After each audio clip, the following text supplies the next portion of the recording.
Welcome to Triggered Wrestling. Today we discuss AEW Dynamite from July 5th, 2023. MJF and Adam Cole becoming the best friends, bro. We also discuss briefly NXT from July 4th. So stay tuned. Hit my music. Triggered Wrestling is so awesome all the way around. That gets me triggered. Ooh, okay, well, let's go with the bad trigger right now. See, I'm a fan of all of it. We'll force you to watch Triggered Wrestling. All right, welcome to our show today. We're filming this on July 6th, 2023, so a day after AEW Dynamite. And I actually, I liked the show only because of one entire segment, which was MJF and Adam Cole, but we'll get there soon. Adrian, how are you doing today? Oh, I'm doing great, man. I just woke up from an amazing nap. It's always great to talk wrestling with you. I always talk wrestling with the fans. Although you do like that segment, I am going to be the party pooper here, and I'm going to say that I have triggered energy for that same segment. So if you guys want to hear it, please stay tuned in. Wow, I can't believe you have triggered energy about that. The thing that I actually like this time around, and you don't like it. That's so weird. But before we get into that, let's talk about something that kind of didn't make sense from NXT, which was the Dyad, right? So Schism, the Dyad being the tag team, being booked against the Creed brothers in a loser leaves NXT match. Of course, it was widely reported that the Dyad, which were formerly the grizzled young veterans, I guess it was rumored, right, that they requested their release. They were not granted the release. So this would have been the perfect way to write them off. And they actually won the match. So the Creed brothers are on the way most likely to the main roster. You got anything to say about that, Adrian? Backwards booking again. So you mean to tell me a team that lost, a loser leaves the company, is going to get rewarded by being bumped to the main roster? I don't know how to feel about that. If these people ask for their release, just give it to them. Who are they? I don't know. And you've arrived. If this was the perfect way to write them off TV, why not just give them that? I don't know. I know there's some pages out there that are trying to bury HBK. Oh, HBK just being petty by giving people what they want instead of the release. Maybe that's a way of HBK telling them, hey, you're central in this company. We want you here. Yes, you were a little upset before, but now everything's great. Now you got to push, or a push is coming. I don't know what's going on in these guys' heads. So let's see where this goes. Because, HBK is obviously see something in them. So I don't know. I'll keep my eye on this for sure. They're a good tag team. It's not like they're not being used. They are being used, right? So that's not the issue. I guess the issue is maybe the way they're being used. But who knows, dude? And of course, this isn't the first time we've seen something like this happen. The Legado del Fantasma, technically, Santos Escobar lost a match this way. So that's how he got promoted to the main roster. And it's also, I think Andrade did too, bro. It's a common thing, when you leave a territory, you leave it losing a match. So that's what I'm going to take it as. Yeah, I know, but the way the stipulation of the match, loser leaves NXT, which... if these guys wanted to leave NXT, just write them off. Easy fix, easy story. I don't even know who these Creed brothers are. The only reason why I know this team is because of the Rock's daughter, and that's briefly. It's not like I know of them. I've heard of them, but I don't know of them, and that's only because of the Rock's daughter. Well, the Rock's daughter is part of the other team, Dyad, the Schism. But the Creed brothers, they were with Roderick Strong in the Diamond Mine, so they're their own thing. The people that were with the Rock's daughter, they're the ones that won out, right? Yeah, you're right. Yeah, okay, yeah, I'm just making sure. Okay, yeah. I thought you flip-flopped, but I was wrong. No, never mind. No. That's good on that. But in other news, some guy that's been wanting a main roster call-up, little name known as Ryback, recently blocked us. And I sort of feel guilty about this, if you ask me. Why do you feel guilty about that? I forgot to include that in our preview at the beginning of the episode. So, yeah, we got blocked by Ryback. So why do you feel guilty, though? All it was just a little meme. I wasn't trying to be rude or anything like that. It was just a little funny meme. It was the Arnold Schwarzenegger and the other dude, Apollo Creed, from that movie, shaking hands, and, you see the biceps, right? And with everything that's going on with Ryback right now, I made a meme and I said, one side AEW fans, the other side WWE fans, they shake hands and they're agreeing on laughing at Ryback. And I thought it was just a little funny ass meme. I thought people were going to look at it like, ha, cool. But apparently Ryback took it seriously, and I didn't mean it like that, but it is what it is. Yeah, man, I don't know. That whole situation's crazy about him doxing his stalker and then apparently doxing the guy from Ringside News, bro, and posting a picture of him. And not just any picture, a mugshot, bro. So, there's a lot of stuff. And that's how I found out we got blocked, bro, because everybody's talking about these crazy tweets that they were having. So I'm like, oh, so I clicked on it from our channel Twitter page. So I click on Ryback and I'm looking him up and it says we're blocked. I'm like, this motherfucker right here, bro, blocked us. So if you guys want to show us what he tweeted, bro, hit us up at TRIGG_wrestling because I can't see what he's doing anymore. And I have one question too. It's like, do you know if Ryback has like a little book of people that he's gonna get when he's back on top? And if he does, I for sure don't want it to be in that list, bro. It's easy. He's a pretty big man. I'm just saying. He's a big dude with allegedly a lot of steroid use. And you know what'd be crazy if he actually went to Barrio Toys and we ended up being there, bro. That should be so fucking hilarious. Oh shit! Yep. Oh my god. Anyways, continue that. Adrian, anything else you want to say? Nah, that was it. I wanted to say my piece. Ryback. My bad, my dog. Right, let us back in, bro. Oh man. So that brings us to AEW July 5th. The show opens up and it's Darby Allin and Keith Lee who are going to have a match right after this interview. And it's essentially Darby Allin telling him that Keith Lee is lost in the shuffle, pretty much telling him to get his head out of his ass. And then Lee just sits there and takes it like a bitch.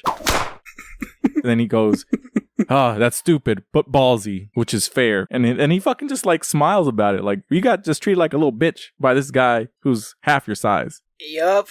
That's what I was talking about, especially when it comes to like WWE. It's like, if he's a jobber, use a jobber. Stay in your place. Obviously, Darby Allin spoke facts. Let's not forget, Darby Allin spoke facts. And Keith Lee was stuck in the shuffle. So what is he gonna do? Act tough all of a sudden? Nah, he put him in his place, and you're right, he made him his bitch. Yeah, so before this episode, I actually posted my predictions were going to be. I even predicted who we're going to see as the main event. And I want to just shove it in that dude's face who said, bro, you really think Wheeler Yuta and Kenny Omega are going to be in the main event? And guess what happened, bro? Kenny Omega and Wheeler Yuta in the main event. Who said that? I don't know, some dude on Facebook. Oh, but he could choke on a wang. But anyways, point of story being, I'm not going to get too much into detail into this match, except Swerve hits a coup de grace, the double stomp on Keith Lee, and then he ends up taking the L for the team. Darby Allin, Orange Cassidy win, and I guess we're going to see Keith Lee versus Swerve going on in the future. I mean, I don't really understand what's going on here. Yeah, it was a good match. It pretty much continued from Swerve and Lee's title reign, I believe. Like towards the end of the title reign, there was a few close calls where Swerve was attacking Lee accidentally, and that's not in quotation marks, that's real accidents for the story, obviously. And they did the same thing here, so most likely we're going to see a Keith Lee Swerve storyline going on forward, but Keith Lee dyed his hair, so apparently a gimmick change or something's happening because that robe wizard thing that he was coming up with was not it. Yeah, it definitely wasn't it. And it still shows him that he's still a nobody in the company, taking this L and being made to look like a bitch by Darby Allin and Swerve Scott at the end of this match. Yep. I was actually going to ask this question on Facebook and on Twitter later today, but I want to ask you this question first. Are we seeing a different side of Darby Allin? I mean, if you think about it, Darby Allin pretty much said the same thing about Sammy Guevara a few weeks back. You're Jericho's bitch. Stay off his shadow. Be your own man. Be your own character. Make a name for yourself. And then this week again, he said pretty much the same shit to Keith Lee, to his face. What are they doing with Darby Allin? Are they using Darby Allin to talk to these people and to get inside these people's heads and say, hey, get your shit out of your ass and start participating, even if you have no story or nothing, but just give it your all, give it your A game. How do you see Darby Allin? He looks like he's playing a little coach, trainer type of deal over here. He's trying to be a motivator, bro. Yeah. He's spitting nothing but facts straight from the factory, bro. Yep. My other question is, who do you see Darby talking to next? Himself, bro, for being under Sting's fucking wing? I don't think he's under Sting's wing. Bro, so didn't we just see last Wednesday fucking Sting almost break his kneecaps with Darby Allin? And then I'm assuming Sting is injured or something because he couldn't be here this week. Either that or took a break. Yeah, but so, I mean, he's still under his wing. He's still under his shadow. I mean, I wouldn't say under his shadow, especially since Darby Allin is pretty much... I mean, when they do have matches, pretty much Darby Allin's involved as well. I mean, if you look at the JAS, Jericho and Sammy Guevara, it's all Jericho front and center. If it were the same thing, I would, Darby Allin wouldn't make any appearances without Sting. That's the way I'm seeing it. But if I were to ask myself that same question, I would probably say Wardlow You're a fucking loser, bro. Stop potatoing the TNT title. You're a bitch, bro. Why do you need Arn Anderson? Yep. Why do you need the title only to be taken away 2 weeks later? Exactly. Oh, and also, Wardlow, please don't be right back and block us, because I love you, my dude. Jesus. Anyways, but Darby Allin's definitely being an advocate. And that leads into the next segment, which is after they win, they get a video package of Darby Allin talking about Buddy Wayne, his trainer, and putting over Nick Wayne, who was the 16-year-old that AEW signed like 2 years ago, who's now 18 years old and will be making a debut next week. Yeah, man.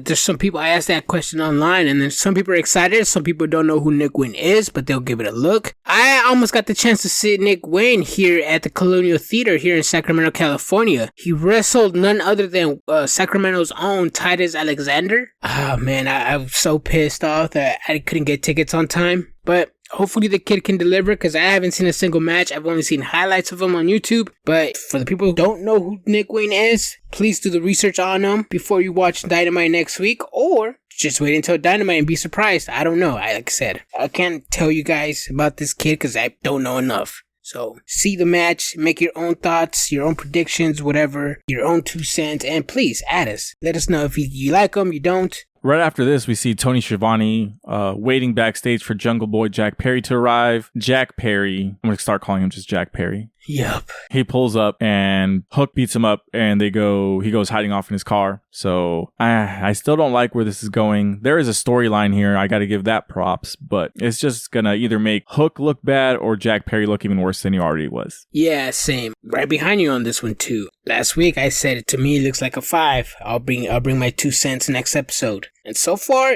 I'm not liking it. Yes, you're right. There is a story there, but I'm not liking it. I'm not seeing it the way you're seeing it. The only reason why I don't like it is because I think AEW is trying to come up with their own obnoxious millennial kid that the crowd wants to hate. I don't know why when they had Sammy Guevara there, but like apparently they want Jack Perry to take the heat. So I don't know. I don't know how I feel about this, but right now I don't like it. Make it make sense, Tony Khan. And then we're going to go into one of my favorite promos or backstage segments that I've seen in a very, very, very long time. We see the odd couple, Adam Cole and MJF, training at a gym. And there are so many memes about this that this is the first time that Adam Cole has been in a gym in 10 years. And MJF makes fun of a fat guy at the gym. Adam Cole's not having it. So they have MJF bench pressing 3 plates on both sides. And then he tags in Adam Cole to do his reps. And when MJF did them, it's a full pan out screen. So you can see all the plates going up and down. Yep. But when they focus on Adam Cole doing the exact same weight, they zoom in so much that you can only see the bar and Adam Cole's face. So honestly, what happened here, because it was one clean shot, it wasn't edited. What happened was when they zoomed in, 2 guys from the side were helping him lift up the weight. Yep. And then they zoomed out really quickly, and then he still had the 3 plates, quote unquote. So that's what they did. And honestly, you know damn well he did not bench 3 plates. Second of all, I would have had more respect for this if he just lowered the weight. Yeah, even when they zoomed in, you could tell the bar was lopsided. It was leaning towards one side more. Yeah, it was fucking terribly done. Yeah, I'm assuming one person didn't have a full grip on it, and yeah, I don't know, man. I know I've seen stuff like this back in the Attitude Era with The Rock, Stone Cold Steve Austin, but for some reason, I don't know. I don't know if it's just not my cup of tea, or I just wasn't invested in it at the time, but I don't know, just something about this does not sit right with me. I don't know what it is. Rewatch it, look back, and I'm gonna see what's up, because right now, to me, I was watching it live last night, I didn't like it. I wasn't really paying too much attention to it, which is funny, because a lot of people loved it, some people didn't. And I was the one that didn't. Yeah. Well, I liked it. So fuck you.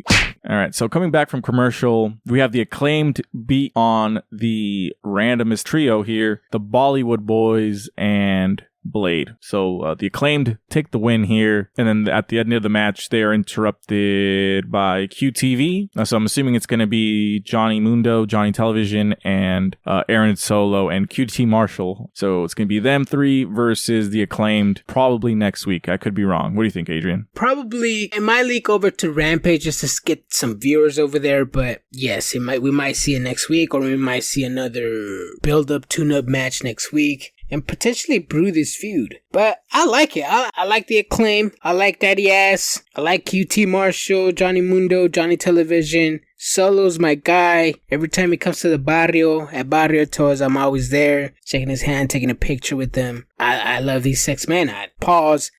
Yeah, these are amazing athletes, entertainers, wrestlers, and Daddy Ass, man. The man is 59 years old, and he can still wrestle. That's just impressive to me. But it was a good tune-up match for the Acclaim. Not really a squash match, more like a glorified squash match. But he got the job done, which is get them over and further the story with QT. Yeah, it was a lengthy squash match. And, I don't have a problem with that part. The part I have a problem with is that the announcers don't even care. That's what I like about Collision is Collision, at least the announcers seem into it. I want to say Taz was making fun of the Bollywood boys' tans because they had tank top tans. Yeah, he did. He was. Yep. Like, you don't even care enough that you're going to be on TV that you can't even get a tan kind of thing, And when the announcers start joking, we're not supposed to take them seriously, so why am I even going to watch? Yeah, let's not take credit away from the Bollywood boys. They have recently become the Defy Tag Team Champions. They're over there at Defy Wrestling, doing things out there. They're the 2nd-time champions, if I correct myself. So they're not just laying around the house doing a bunch of nothing. So it could be a schedule conflict, which they can't get tanned. I don't care. It made good for TV. Taz was roasting the shit out of them. I liked it. Max Caster said something about it on his rap too. It was pretty funny. But yes, it was a random ass tag team, and later on we'll let you guys know why. Yep, so right here after this one we get a promo, Jon Moxley cutting a promo on Eddie Kingston saying that he needs to stop being focused on the past and focus on the future. I still don't care about Jon Moxley and Eddie Kingston. I like the little beef they got. They got something brewing. They right before the Moxley video, they showed a video package of Eddie Kingston winning the New Japan Strong Openweight Championship away from Kenta. Great accomplishment by Kingston. But, this little video package with Moxley and Kingston, it further down the story. They're friends. They want to settle their beefs. They're frenemies, if I would say. They're friends one day, they're enemies the next, then they're friends, then they're enemies. Typical type of schoolyard friendship that they have. We've all been there before where one of our best friends is there and then all of a sudden it's not. Then he's there, then he's not. It happened to us on the soccer field numerous times, but that's the story for another day. We're here to talk wrestling. I like it. Yeah, man, I don't know. I don't like it. And I don't even like the next promo after this, which is Rene Paquette standing with Matt Hardy, trying to figure out, the blind tag team partner draw for his match on Friday. It ends up being Jeff Jarrett. So I don't really understand this tournament. How many teams are in this tournament? Like, I want to say they've announced like 6 teams already. Yeah, I don't even think they've announced the bracket or anything. I think they're just right now doing tag teams, and then later on they're winging it, bro. Yes, but I actually predicted something like this, but I didn't predict it with the name Jeff. I predicted it with the name Cage or Page or either one of those names. I had a feeling, I was like, this is probably gonna happen, because I think I've seen it in WWE too, where it's like a random tournament or a random name or something to get the name. It could have been JBL, John Bradshaw Layfield, John Cena, Johnny Mundo, or Johnny Nitro, one of those 3 Johns. I was actually predicted it was gonna be like Cage or Brian or something, but they went with Jeff. That's another random tag team, and I think that's going to happen on Collision, right? On Rampage. The match's going to be on Rampage. Rampage 100, you are correct. Yeah, so coming back from commercial, we get a Wheeler Yuta promo about how he is the real favorite going into this match against Kenny Omega because Kenny Omega isn't 100%, so he's going to end him tonight. Yeah, and I told one of our fans, because we were messaging each other on Facebook, it is Wheeler useless. Wheeler useless video package. I don't know, just the wordplay was just funny to me and I wanted to say that. Wheeler useless. Useless. Useless. Yeah, so that's about all I'm going to say about that promo because y'all know that I'm not the biggest Wheeler Yuta fan, but I am the biggest hater of Wheeler Yuta out there. So there's that. So continuing along, we see Chris Jericho come down to get on the mic. He says that he's had a lot of losses lately and things haven't gone how he wanted. So maybe it's time for him to talk about some changes that needs to be made, considering how he trained there in Alberta, Canada, and he had his first match only an hour away, a couple hours away. I think he said something like that. Yep. So there was that. And then Don Callis comes down and offers Chris Jericho the opportunity to join the Callis family. What would you call his stable? I think that or the Don Callis family, something like that. Oh, it was. Yeah, you're right. I wrote down on my notes, Don Callis family. Yeah, Don Callis family. But yeah, that music was all creepy, evilish. Like you knew an evil character was going to come out when that music came out. And I like it. But here's the thing that I don't like. I know you and a lot of fans expressed their frustration about AEW and factions. Chris Jericho out here blatantly said, I don't join factions, I create factions. And most likely he's going to join a new faction and leave his old faction. Or, I don't know, man. If you want to reinvent yourself, do something on your own. I mean, I don't know what Callis is going to bring to the table. Maybe have Jericho and Konosuke team up or something, because Konosuke is on the rise. I don't know, man. I'm not seeing this story just yet. I'm not fully invested in this story. I sort of don't like it, to be honest. But I'll tune in next week and see where this takes me. You know what I mean? Kind of like when we first see stories come up in wrestling, we can already predict, oh, this should happen. Maybe they can make this move. They could add this person. I'm not seeing that with this Don Callis family faction, Jericho, meetup, collab, whatever. I don't know. Yeah, it doesn't really make sense. Like, Chris Jericho can do his own talking. He doesn't need to be behind Don Callis. I understand why Takeshita's there, so it's kind of strange. And then I would hate for it to be that Jake Hager ends up joining them again. You know what I mean? Like, this fucking guy. See, there you go. Even worse. Yep. I don't know where this is going to take us, but I mean, I'll tune in and best believe if I have trigger energy for this, you will hear it next week. Jesus Christ. Well, we get some video packages for some of the semi-final in the Owen Hart tournament. Samoa Joe, CM Punk, blah, blah, blah, blah, blah. Then we get to see Roderick Strong backstage with a trainer who says that he needs more time. Roderick Strong warns Adam Cole pretty much not to get too buddy-buddy with MJF. And Adam Cole tells him it's just for the tournament as he receives a text message from MJF about having double clotheslines, right? Yep. So that leads us into the match, which is MJF and Adam Cole versus The Butcher and Daddy Magic for the Blind Eliminator Tag Team Tournament first round match. And you know, the way MJF came out doing the whole Adam Cole entrance with Roderick Strong, I thought was hilarious. I thought it was great. I thought the whole entire match of him trying to get Adam Cole to help him cheat with the abdominal stretch and hold my hand so I can get more leverage kind of thing was funny. It was an entertaining match. What do you want to say? It was an entertaining match. I don't know. I know MJF got something cooking. He's done it before with Cody and Jericho. I don't know. This is a different side of MJF. I don't think he was this friendly ever with Jericho or with Cody. MJF is trying to sell us Adam Cole with his entrance and the moves and the wrestling, but you're gonna think I'm a biggest mark ever. I sort of didn't like it because it kind of buried the Butcher and Daddy Magic. I'm a big fan of the Butcher and Daddy Magic, so I was glad they got teamed up together. I was like, yes, Butcher's a powerhouse, the enforcer, and Daddy Mag is just a goofball sports entertainer. I didn't see any of that from both of them. It was mainly an Adam Cole and MJF match to put over and make them look good in front of the ring, in front of the crowd.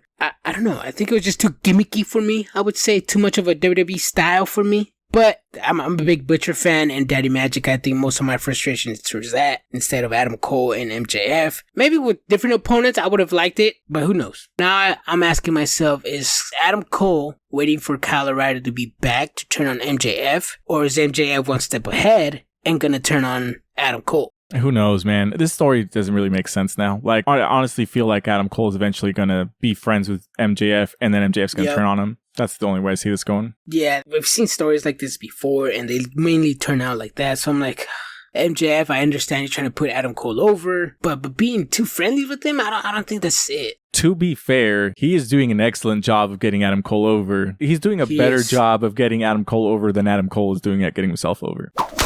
That is for sure. That is for sure. Yes. Man. So after the match, we get into crazy cartoony gimmickness, very similar to when it was The Rock's birthday and Mankind threw him a birthday party. He had his teacher come out. He had everybody come out. So after the match, it's Adam Cole's birthday. And then they have like the confetti, or not the confetti, those little strips of paper get launched out, covers the whole ring. They get 5 guys come out to sing happy birthday and bring MJF a cake for Adam Cole and some party hats. People in the front row get get party hats. It's an entire celebration. He starts to sing a extremely well sung happy birthday song. Adam Cole cuts him off and he says, I appreciate what you're doing, but we all know you're a good singer, so you're doing more than enough. Thank you for reminding me, because I was thinking the entire time for a whole day now, why do I hate this so much? Because I know I've seen it before. Where have I seen this exact same thing? And I hated it before, and I'm for some reason hating it now too. And yes, it was The Rock and Mankind. I don't know why when I saw that on Raw, I didn't like it. I wasn't a fan of it, and I can't explain why. That's just me. I didn't like it back then, and for some reason I don't like it now. I mean, that's pretty much what I say. If you're going to complain about something back in the day, complain about it now. And I didn't like that specific birthday segment. I don't like this one either. You see MJF then still trying to be of good friends with Adam Cole, tries to grab him from his shoulder or something, and then Adam Cole just turns around and throws him into the cake. So now they're trying to make Adam Cole look like the bad guy, that it was him, and it's MJF being the friendly guy. And it's like, no, come on, guys. We already know MJF's a devil. He is a snake. He's going to turn Adam Cole. But why are they trying to make us think that Adam Cole is the bad guy here, you know? Who knows? All I know is that I didn't like MJF singing that one song, his whole Broadway themed song the other day. Yeah. But I did like this segment quite a bit. It did remind me of that Rock Mankind segment that I liked. And I expected Adam Cole to be like, it's not my birthday. But it actually was his birthday. So happy birthday to Adam Cole. Happy late birthday to Adam Cole. Yes. Bye-bye. Adam Cole, baby. All right, so that brings us to a Renee Paquette interview with Chris Jericho, Daniel Garcia, and Sammy Guevara. Garcia asks what maybe to Don Callis means, and pretty much they're talking about that. And then Paquette tells Daniel Garcia that him and Sammy Guevara will be teamed up in the Blind Eliminator, and Chris tells them to show him who can be the leader here. So they're going to essentially fight each other eventually, I'm assuming. There's been rumored. Probably, but yeah, they're teaming up first. But see, this was mentioned and kind of not rumored. This was kind of, they had their issues before, right? Like a couple months ago. Yes, they did. Yep. And then they put it on pause for Sammy Guevara to get a title shot. And then now they're going back to it. So to me, it's just, people are going to say it's long-term booking, but it's just so much delayed booking that people don't care anymore. Yeah, no, people don't care anymore. But what people do care now is what the hell is up with Sammy? He's quiet for the second week in a row. In this backstage segment, he looked like a dad with a tucked in shirt, plaid shirt, belt showing. He's not his usual self. I don't know, man. I have to wait and see what this little gimmick is, the little story they have for Sammy Guevara. Maybe they don't have anything. Maybe they're just like, hey, dress normal, stay quiet, and we'll figure it out as we go. I don't know. But why isn't Sammy talking? Why is he dressing like a dad? Obviously, a gimmick change is going to come, but what is it? Who knows? Eventually, they'll tell us. And that gets us to the next match here. Dr. Britt Baker, DMD, versus Ruby Soho in the Owen Hart Foundation Tournament first round match. I was wrong. Ruby Soho wins. Adrian, what do you want to say? It was a pretty well-delivered match. That promo from Britt Baker basically spoke facts. She won the Owen Hart tournament last year, and she wants to be the first woman to win it back-to-back. Mind you, this is the second year that they had the tournament. Britt Baker put Ruby Soho on notice and told her she was going to come in and win the match and that she's nothing but a failure. The Outcasts did their job and helped Ruby Soho by any means necessary to help Ruby get the W over her, and it was a pretty surprising W and an amazing W by Ruby Soho, which we will see her on Dynamite next week versus the hot up-and-comer Sky Blue. That's going to be a good match. Are you looking forward to see that semifinal in the Owen Hart Cup, Ruby Soho versus Sky Blue? I just feel like we've seen this match so many times in the last couple months. Can you remember they had Sky Blue get beaten down by all of the members of the Outcast at one point, and then I think she ended up having another singles match with Ruby Soho, and now this is going to be the third one, but now she's supposed to be treated like a threat, but she's been a jobber the entire time. Sky Blue, she's been winning the last solo singles matches and tag team matches. When and where have I been? The last match I saw her win was that 4-women match for a title shot. Yeah, and then she won that tag team match at Collision where she broke the internet. Oh, you're right. Yeah, then before that, she was on Dynamite and Rampage racking up some W's. Not against big opponents, but she was racking up W's. Got it. Okay. Well, I don't know what I was paying attention to then. Anyway, so there's that. Adrian, I'm going to let you get into the main event. This is all you, buddy. Oh, the main event. Yes, let's start with the main event. I'm not gonna lie. When Yuta's music hit, I thought it was Claudio. I was like, what the fuck is Claudio doing here? Isn't it supposed to be Yuta and Omega? But no, Yuta came out by himself. He looked serious. Yes, he is. I would say he's the fourth best person in the BCC, meaning the last place guy, against Omega. Weekend Kenny Omega. That promo Wheeler Yuta delivered earlier pretty much said it himself. He's here to mean business, gonna take Kenny Omega out, gonna be the second man to pin Kenny Omega. That was a well-delivered promo, really hyped up for the main event. Coming out straight off within the first 5 minutes, Wheeler Yuta jumpstart. It was a great way to take advantage on Kenny Omega, and Yuta taking a page out of Danielson's book and weakening Kenny Omega by throwing him into the barricade, not once, not twice, but 3 times. And in the meantime, while he's doing that, he's going inside the ring to restart the 10 count. Now that's smart right there. It's not like your typical AEW match. That was pretty smart by Wheeler Yuta and pretty smart by, I believe it was Rick Knox, the referee at the time. I'm not too sure. But yeah, man, for a while, Omega was taking a lot of damage, a lot of pain, 0 offense from Omega. Not towards towards the end. That's when Kenny Omega was getting the upper hand. Wheeler Yuta, man. I may not be a big Wheeler Yuta fan. I'm not a hater, but this match right here, I highly recommend it. I don't know if you saw it differently, or probably not even you, maybe somebody else, but I would recommend this match. If you guys don't like Wheeler Yuta, you guys don't know his character, his gimmick, whatever, don't like his style, look at the promo that he delivered earlier on the night and look at this match. Completely different Wheeler Yuta. To me, I'm gonna start putting him on my radar a little bit more often now. He's not my top 10 wrestlers, but he's good. He held his own against Kenny Omega, and I'll give him his props. They pretty much told him, go out there and just beat on Kenny Omega for 10 minutes. You're going to get low blowed and this match is going to be over. That's pretty much what happened, bro. And I'm sorry. I'm not a fan of Wheeler Yuta. And you're going to tell me that this guy is beating down on the best bout machine, that he's going to be the one just treating Kenny Omega like he means nothing in this business. And it's going to take a low blow essentially to take him out with the one winged angel. It's just ridiculous to me. Well, here's the thing. This is really funny because this is coming from you. You're a Miz fan, bro. Miz is a lot worse. And not trying to bring Miz out, but it's like, obviously we know Kenny's not at 100%. Wheeler Yuta took some pointers from Danielson and Moxley. Deliver pain. I've never been tossed around the barricade. Best believe if I do, my health bar is going to drop down real quick. But obviously that's the best bout machine. You can give him all the pain that you want, but he'll prevail. I've seen The Rock do that. The Rock lost to the Hurricane in a roll-up. With help from Stone Cold Steve Austin, bro. Seriously? That don't compare here. The roll-up. I'm just saying. They actually do compare, bro. Fucking the Hurricane and Wheeler Yuta. Shane Helms is still in better shape than Wheeler Yuta ever was, bro. That is true. But, hey, at least he's not a jobber for 6 months and then all of a sudden is wearing black and wants to deliver a promo with fake facts talking about the last person who called me a coward is gone. He is gone, bro. What are you talking about? Daniel Bryan is gone from the company. I know, but was it because of Miz? Yeah, bro, because he's fucking Bro, trash. Stop. Was it because of Miz, yes or no? No, not because of the Miz. Okay, thank you. I don't know why Danielson left. Maybe he wanted to wrestle instead of getting paid more. But if it was Roman Reigns who said it, because if I'm not mistaken, Roman Reigns was the last person to defeat Danielson in a WWE ring, I would be like, damn, Roman Reigns is dropping facts. But the Miz is dropping facts too, bro. He said that if you want to go over there and go wrestle in bingo halls with your indie friends, go ahead. So he did actually, in fact, go to wrestle with his indie friends in front of 3,000 people. Yeah, that's a fact, but I'm not going to sit here and say, oh, fuck you, bitch. Fuck you. Yeah, but I'm not going to sit here and say, oh yeah, Miz is the best because he actually took Danielson out and made him leave the company. Wasn't that promo delivered in 2021 or something like that? I want to probably 2018, 2019, something like that. Bro, back when it was talking smack. 2019 and Miz brings up a promo from 4 years ago to say, oh guys, I'm tough. This is why I'm tough. Because the guy that's no longer here, the guy that made his return, the guy that won championship after I delivered that promo is no longer here. That should tell you everything. Long-term booking, my guy. Long-term booking. Whatever, bro. I love Miz. Miz is awesome. Miz is cool. I just wish he does have the asshole character. Use it. Capitalize on it.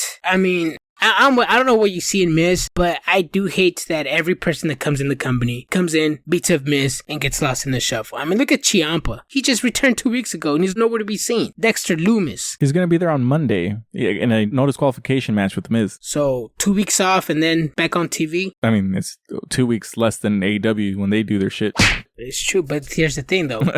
Exposed. That's the thing. Isn't that why the importance of rotating talent? But here's the thing. No talent has been rotated. I mean, where's JD Madonna? Where's that caveman? Where's... that caveman? I don't know his name. What's his name? Oh, man. The guy that looks like the Geico Von caveman. Wagner. Wagner. Yes. Same with Drew. The importance of rotating talent, that's why these people don't have to take a lengthy time off. I want rotating talent. I like rotating talent. I mean, I don't know why WWE doesn't do it. I think they could benefit from it, especially to have some of their main stars go back to developmental. I mean, I think WWE can benefit from rotating talent, don't you think? Nah, bro. Give me The Miz on TV all the time. I mean, nobody else? Nobody else. Just The Miz, bro. Seth Rollins. For 3 hours? Yeah, for 3 hours, bro. Just give me Seth Rollins just singing his song for 3 hours. This brought back a story from Paul Levesque, which is why I fucking hate the man. But never mind, this is going to be a story for a different day. All right. Oh, man. So the end of the show is Kenny Omega wins, and the rest of the BCC comes down, including Takeshita, bro, who's, I don't understand. Is he with Don Callis? Is he with the BCC? Are they all together of the part of the Don Callis family at this point? Who knows? And then Hangman comes down and is about to hit Claudio and take him out with the chair. And then the Dark Order come in and take the chair away from Hangman, and the TV show's over. Oh, I was so fucking pissed at that, man. I was so pissed about that because I actually saw it. And usually when I watch it live, I watch it on my Hulu, and I like to rewind to look at a move or to write something down for my notes. And I was like probably 30 seconds behind live, right? And as I'm watching, I was like, oh shit, there's a minute left. It's 2 minutes left. Oh no, but we have 30 seconds left. And then as the picture goes blank, I'm like, what the fuck is this? What, do you guys really teased something and the picture goes out? I don't know if it was planned or what, but if you notice too, I didn't watch NXT on Tuesday. I don't know if you did, but what I did see online is that NXT ended with Braun the Breaker yelling at somebody, and people online were like, who the hell is he yelling at? Who is he pissed off at now? I want to tune in next. And I'm like, I might want to tune into NXT next week too, just to see what's up, just to see who he was mad at. And this cliffhanger on Dynamite, I'm going to tune in. So I might have a pretty busy week next week with a lot of wrestling I'm going to be watching. You know, I would have cared about this ending if it was anybody else than the Dark Order, bro. I'm a big Dark Order mark, but since I was talking about wrestling, I did went back and watch that Otis match that we were talking about in our last episode. Yeah. It was good. It wasn't great. It was funny. It wasn't my cup of tea, but I understand why people like Otis now. I never got it. Now I do. I guess a lot of people see themselves in Otis, not in the big way, but like a funny type looking dude with a hot chick. I mean, the man is living some fantasies out there, and if that's what's going to create a fan base, that's good for him. That's good for Otis. Good for the company, good for the fans. I can see why they like Otis. Not my cup of tea, but I understand why they like him. Good match, though. He was definitely entertaining, and it wasn't really a good match. I mean, it was entertaining because of comedic aspects and just the sports entertainment part of the business. Yeah. But speaking of sports entertainment, running towards the end of the show here, but there was an interview that Jon Moxley gave with Sports Illustrated today, July 6, 2023. Before we get into that, we're going to talk about following us at Trig Wrestling, TRIGG_wrestling on Instagram, the TikTok. We will possibly be opening a Threads account, but we'll play that by ear. We're on Twitter, Facebook, YouTube at Triggered Wrestling. So hit us up. So getting into this event here, and the event I'm talking about is Collectible Stampede. You thought I was going to talk about Sports Illustrated. But no, I'm talking to you about Collectible Stampede, July 23rd. Come out, see Drago. Come out, see Aaron Solo. Come out, see us. There's going to be a lot of things to do, a lot of people to see. Adrian's going to be there with his pink shirt, so say hi to him. Yup. And drop by for some interviews as well. We'll be asking a lot of top five. We'll be questioning some of the fans' knowledge, but not in a bad way. We're going to see what they know and what they don't know. Stay tuned for that. Man, I can't wait to go back to Collectible Stampede. There's going to be some of my favorite wrestlers out there. Tarzan Duran, Drake Frost, Too Fresh, both Alpha Zoe and D Fresh. Damn, it's going to be a good event. And it's Parking Lot Brawl, July 23rd, correct? Yes, July 23rd at Taqueria Guadalajara, 6 West Court Street, Woodland, California. Be there, be square. Tickets are available on Eventbrite or at the door, 4 p.m., July 23rd. Be there. So going back to this Sports Illustrated article with Jon Moxley, he gave his explanation as to why he bleeds so much in his matches. I'm not going to read all of it. I'm just going to read bits and pieces here. He said, I only know one speed. That's with my foot to the gas pedal. If we're going to do something, let's effing do it. That can be detrimental when it comes to negative things like drugs or alcohol. But that's my mindset. If I'm doing it, I'm doing it. Yep, he also said this is a comeback sport. College wrestling is a comeback sport too. They have blood timeouts to patch it up. The lowest prelim bout in UFC card or boxing card. I don't know, man. I don't know. How do you feel about this one? Because, I mean, although blood is sometimes necessary to question the strength of some wrestlers, overdoing it is kind of killing it and ruining the effect of bleeding, don't you think? Yeah, and that's exactly. So he even says that himself in this fucking interview, bro. He says, when it comes to blood, it's just going to happen sometimes. Like I said, it's foot to the gas pedal. Some people say this is just a random match. We said that. Timeout. This is not him. We said it's just a random match in front of 2,000 people on a fucking dark show for AEW. So we said that. Back to Jon Moxley. This is just a random match. Why is there blood? I heard that last week versus Tomohiro Ishii. He's one of the greatest of all time. I'm not going to let that moment slip by. I'm going foot to the fucking gas pedal. How can I not? Then I hear that I can have a good match without blood. Okay, then you made my argument for me. I'll do it every time. So, I mean, if Jesus Christ, bro, this fucking guy is fucking weird, bro. I just can't. Yeah. You know what would be weird, though? It'd be weird if you blocked us. Hopefully, please don't block us, Jon Moxley. Please don't be a Ryback. I'm sorry, Ryback. Oh, my God. So basically expect bleeding from him every time. Well, I mean, we already knew this already anyways, but now he's telling us expect bleeding from, it's either coming or not, but most likely expect some blood. He's trying for the blood. So continuing on this long, and I'm sorry, it's just such a juicy quote. No pun intended, because he bleeds a lot. But he says, I'm actually for less blood, but more often, if every single match on the card had a busted eyebrow or bloody nose, it would just be part of the sport. But some gory spectacle with blood shooting like a hose is pretty unnecessary. This fucking dude doesn't make sense. We're elbowing each other in the face every single match. We're kicking each other in the face every single match. What are these people made of if they're not bleeding? People ask why there's so much blood in the ring every time I leave it. It feels unnatural to go out of my way to make sure no one is bleeding. That feels like I'm taking my foot off the gas pedal. That doesn't interest me. So this guy pretty much flat out says that he wants to bleed every single match. Doesn't matter what kind of match it is. He wants to bleed in it. I don't know, man. I do own his book. It does have some crazy stories there. I didn't finish reading it, but there has to be something in there that further explained his bleeding, which I might get into that probably later today before I go to bed, but I don't think he needs to bleed. It's like, why? It's the same thing I was talking about with old heads talking about wrestling today. Wrestling has evolved. There was a time and place for bleeding back in the day, especially every day, like Terry Funk and Mankind and people like that. I think we've evolved from that. There is a market for death matches and for blood. I'm not discredit that. But when it comes to the globalization of wrestling and pushing it a little further, like with AAA, New Japan, WWE, AEW, blood is not necessary all the time. It's good once in a while, but not all the time. If it's relevant to the story you're telling, go ahead and by all means do it. Yes. Bro, the fucking ref was bleeding at Anarchy in the arena, bro. No mames. Come on, bro. Stop. What the fuck is the ref doing that makes no fucking sense. The match was so off the chain crazy that the ref started bleeding as well. Damn, I forgot about that. Man, so if you're as triggered as we are, once again, hit us up at TRIGG_wrestling on all the social medias, Triggered Wrestling. Hit us up because we want to know what you guys think about Jon Moxley and Ryback. This interview that he did. And fucking Ryback. Ryback, Jungle Jack Perry, the Chris Jericho appreciation, Don Callis family story they got going on. Please let us know. And again, if you want to talk about AEW or WWE, New Japan, Ring of Honor, all of it, please add us, because we like to talk wrestling when we go to events, especially like at Barrio Toys. We do interviews, but we mainly like interacting with fans, chatting wrestling, because that's what we do. That's what we're here to do. Talk wrestling. Yep. Talk wrestling and be triggered, bro. So we're Triggered Wrestling. We want to hear from you. Most importantly, stay triggered. Bang, bang.